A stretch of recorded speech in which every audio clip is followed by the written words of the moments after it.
nagustuhan mo dyan? O talagang mahilig ka lang sa mayayabang? Hindi mayabang si Fonzie, no? Talaga?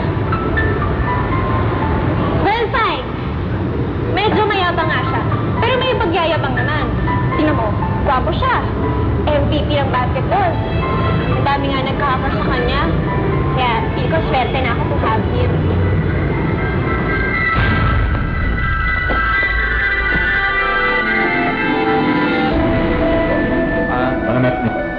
Sir, check ko lang po yung aircon kasi po may nag-report sa akin na may hina daw po yung buga ng aircon. Walang sira aircon ko. Opo, sir. Salamat po. Pasensya na po, sir.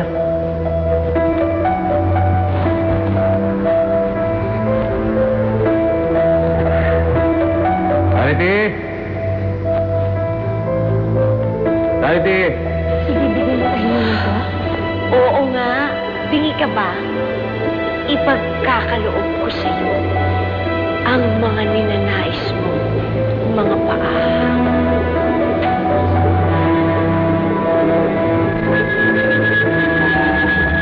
Pero binabaliwala ka lang yan. Tulad ng gabing nabunggo ka, di man na niya sinagot ang po niya. Hindi lang niya naririnig yung ring dahil maingay sa party. Akala ko ba magre-review tayo? Kinakausap mo pa ako.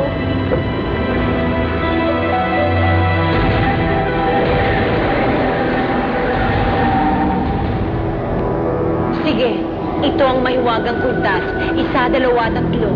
Mapapasa iyo na ang iyong mga ninanais na mga paa. There you have it! Decibel po lang.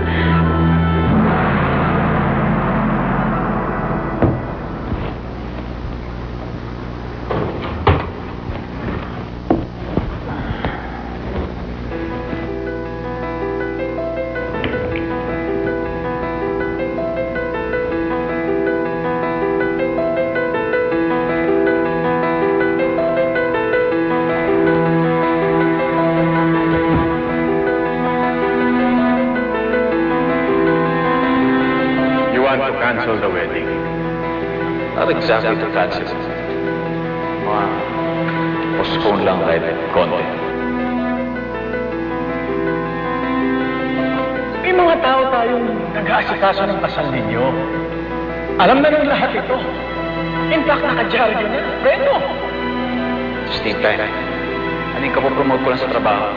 Naasikaso ko yung fashion launch, yung sports launch, pati itong kay Doña Guada. We had an agreement, Preno. Alam mong kailangan matuloy ang kasal ninyo ni Betty para masimulan na namin ang joint venture ng Darling Betty.